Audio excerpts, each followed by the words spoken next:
It promises it to be another interesting edition of the show as we have so many headlines on display, and we will take a look at some of them across board and come back during the second half of the show to look at some of the stories in details.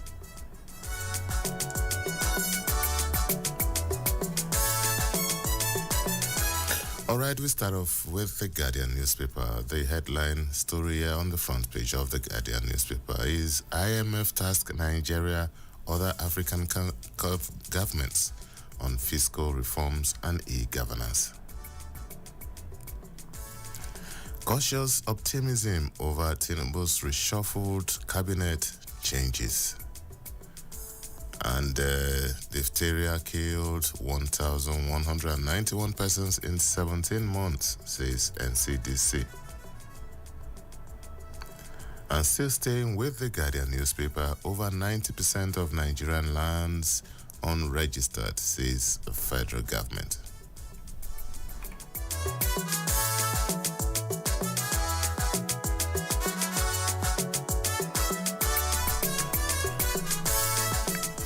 Abuja motorists suffer long queues despite soaring petrol price. And why federal government is unbundling unity colleges by minister. And a former spokesperson of the PDP is saying, allow the party to breathe. Ologbodinga, that's Kola Ologbodinga, former national publicity secretary of the party. And 14 million Nigerians risk mental health disorders over substance abuse. Obaseki to present handover notes to Governor-elect Ociober.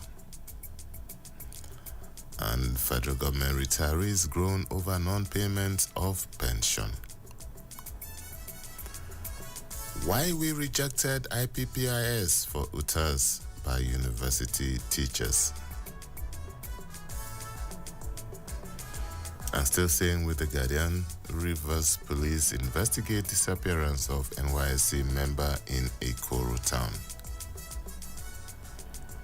Ondo Assembly passes 96 billion naira 224 supplementary budget.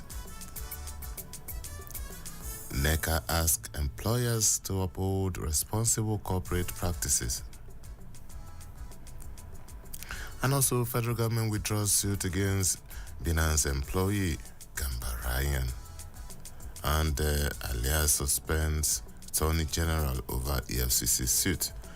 That's talking about Governor Isentele of Benue State. Benue flood victims allege hunger, neglect as Ogun orders relocation.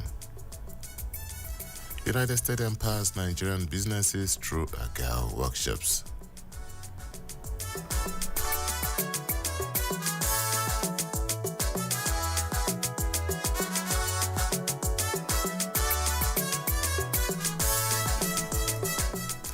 President Tinubu reshuffles cabinet, sacks 6 ministers, nominate Bianca Ojukwu, 6 others, and more. And a little bit of the foreign stories here, how Egypt eradicated malaria after century-long effort. United Kingdom begins releasing prisoners to avoid prison overcrowding.